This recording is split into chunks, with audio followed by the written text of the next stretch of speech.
Hello guys, मैं हूँ विजय और आप देख रहे हैं आपका अपना यूट्यूब चैनल विजय सर। दोस्तों, आज मैं फुल फॉर्म की सीरीज का दूसरा वीडियो लेके आया हूँ जिसमें लगभग 20 से 22 मोस्ट इम्पोर्टेंट फुल फॉर्म है जो आपके समाज में, आपके परिवार में या आसपास एग्जिस्ट करते हैं और इनके बारे में जानना आपको बहुत आवश्यक है। और मैं यह दावे के साथ कह सकता हूँ कि लगभग 20-22 फुल फॉर्म जो हैं उनमें से आपको मात्र 5 से 7 ही फुल फॉर्म पता होंगे। तो चलिए शुरू करते हैं। लेकिन वीडियो शुरू करने से पहले यदि आपने हमारे चैनल को सब्सक्राइब नहीं किया है तो चैनल को सब्सक्राइब कीजिए ऐसी ही जानकारी पाने के लिए, और बेल आइकन को दबाना ना भूलें। तो चलिए आज की वीडियो स्टार्ट करते हैं। आज का पहला शब्द है पिन, यानी कि पर्सनल आइडेंटिफिकेशन नंबर। इस पिन का मतलब है जो कि पासवर्ड के रूप में पिन रखा जाता है, उसी का ये फुल फॉर्म है, जिसका फुल फॉर्म होता है पर्सनल आइडेंटिफिकेशन नंबर।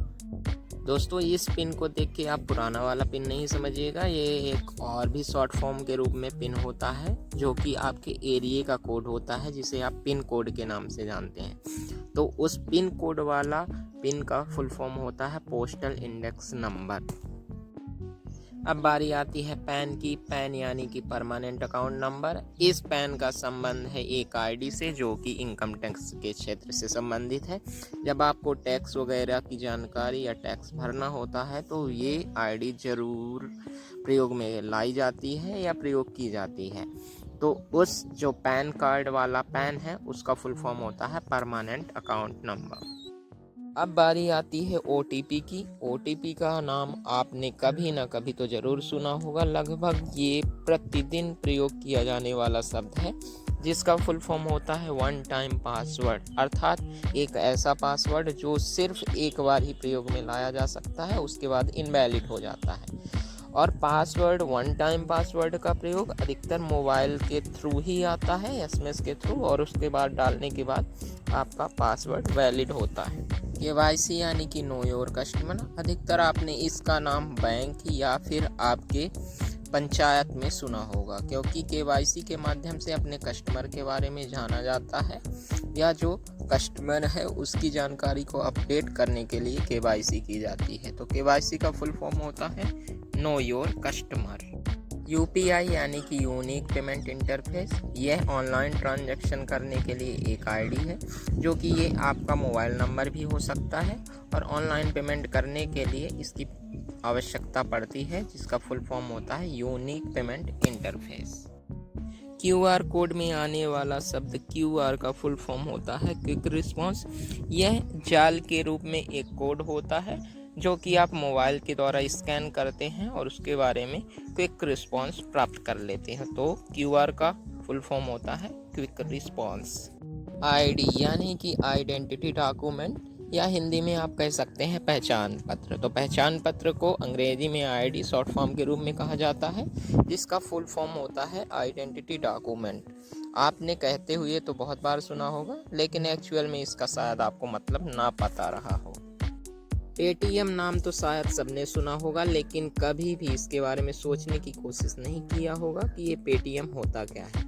एक्चुअल में इसका फुल फॉर्म होता है पे थ्रू मोबाइल। यदि आप पेमेंट मोबाइल के थ्रू कर सकते हैं तो उसी का फुल फॉर्म है पेटीएम। अब हम बात करने वाले हैं कैटेगरी के बारे में, जिनमें से एक कैटेगरी है ST, जिसका फुल फॉर्म होता है शेड्यूल्ड ट्राइब यानी कि अनुसूचित जनजाति। तो यदि ST का प्रयोग किया जाता है तो वो शेड्यूल्ड ट्राइब्स होता है, जिसे हम हिंदी में अनुसूचित जनजाति के नाम से जानते हैं। दूसरी कैटेगरी का नाम आता है SC, जिसका फुल फॉर्म होता है शेड्यूल्ड कास्ट, और इसे हिंदी में हम कहते हैं अनुसूचित जाति। यानी कि SC का फुल फॉर्म होता है शेड्यूल्ड कास्ट, और हिंदी में इसे अनुसूचित जाति के नाम से जाना जाता है। अब बारी आती है OBC की, जो कि अदर बैकवर्ड क्लास का शॉर्ट फॉर्म है, और इसे हिंदी में OBC अर्थात यानी कि पिछड़ा वर्ग के नाम से जाना जाता है। तो OBC का फुल फॉर्म होता है अदर बैकवर्ड क्लास, और इसे हिंदी में पिछड़ा वर्ग कहते हैं।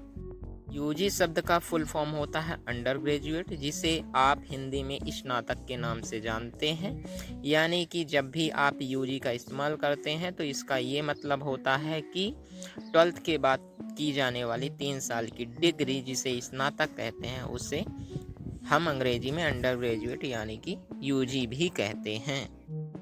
पीजी अर्थात पोस्ट ग्रेजुएट, ये यूजी के बाद की जाने वाली डिग्री है जिसे हम स्नातकोत्तर के नाम से जानते हैं, और यह 2 साल का कोर्स होता है जो कि यूजी के बाद किया जाता है। दोस्तों, आपने सीसीई का नाम तो बहुत बार लिया होगा या सुना होगा आपके कॉलेज के दौरान, लेकिन कभी भी आपने ये नहीं सोचा होगा कि सीसीई का फुल फॉर्म होता है और इसका मतलब क्या होता है। तो चलिए जानते हैं। सीसीई का फुल फॉर्म होता है कंटिन्यूअस एंड कम्प्रिहेंसिव इवैल्यूएशन, यानी कि सतत व्यापक मूल्यांकन। यहाँ एमपी देखकर आप मध्य प्रदेश नहीं समझिएगा, क्योंकि ये एमपी मेंबर ऑफ पार्लियामेंट, जिसे संसद का सदस्य कहते हैं या जिसे आप हिंदी में सांसद कहते हैं, ये उसी का फुल फॉर्म है। उनको अंग्रेजी में शॉर्ट फॉर्म में एमपी कहा जाता है, जिसका फुल फॉर्म होता है मेंबर ऑफ पार्लियामेंट। एमएलए शब्द आपने बहुत बार सुना होगा, लेकिन उसके बारे में सोचने की शायद ही आपने कोशिश की हो। लेकिन एमएलए का फुल फॉर्म होता है मेंबर ऑफ लेजिस्लेटिव असेंबली, जिसका मतलब होता है विधानसभा सदस्य। यानी कि विधानसभा सदस्य कौन होता है? वो होता है विधायक। तो एमएलए शब्द जो है वो विधायक के लिए है। बीईओ यानी कि ब्लॉक एजुकेशन ऑफिसर, यह शिक्षा विभाग का एक ऑफिसर है जो कि ब्लॉक लेवल का होता है, तहसील लेवल का होता है, और इसका कार्य होता है शिक्षा की गुणवत्ता में सुधार लाना या शिक्षा के क्षेत्र में देखरेख करना। तो बीईओ शब्द आपने पहले ज़रूर सुना होगा, लेकिन आपने कभी सोचा नहीं होगा कि इसका फुल फॉर्म क्या होता है। तो इसका फुल फॉर्म होता है block education officer. District education officer DEO का फुल फॉर्म होता है, और डीईओ का काम भी वही है जो बीईओ का काम है, यानी कि बीईओ ब्लॉक लेवल का ऑफिसर होता है, जबकि डीईओ डिस्ट्रिक्ट लेवल का ऑफिसर होता है। तो डीईओ का फुल फॉर्म होता है डिस्ट्रिक्ट एजुकेशन ऑफिसर। पूरे डिस्ट्रिक्ट में शिक्षा की गुणवत्ता बनाए रखने के लिए या शिक्षा के क्षेत्र में उन्नति या फिर अन्य कार्यों के लिए जो ऑफिसर होता है वो डीईओ होता है। अब बारी आती है बीएलओ। बीएलओ का नाम तो आपने ज़रूर सुना होगा। आपके गांव की स्कूल में निर्वाचन शाखा का जो प्रमुख होता है, यानी कि आपकी वोटर आईडी से संबंधित जो कार्य करता है, नाम काटने या नाम जोड़ने का कार्य जिसका होता है, वो बीएलओ का कार्य होता है, और उसका फुल फॉर्म होता है बीएलओ का बूथ लेवल ऑफिसर।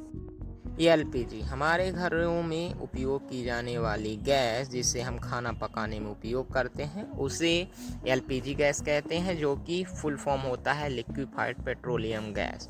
सो एलपीजी का फुल फॉर्म होता है लिक्विफाइड पेट्रोलियम गैस, जिसे हिंदी में द्रवित पेट्रोलियम गैस के नाम से भी जाना जाता है। दोस्तों, इसी के साथ आज का हमारा वीडियो समाप्त होने वाला है, लेकिन यदि आपको यह वीडियो पसंद आया है तो आप इसे लाइक, शेयर और कमेंट करना ना भूलें।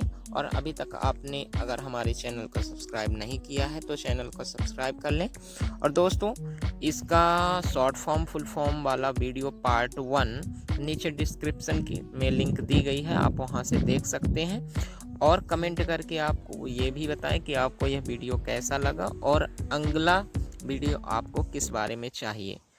मिलते हैं अगले वीडियो में, तब तक के लिए बाय बाय, नमस्कार।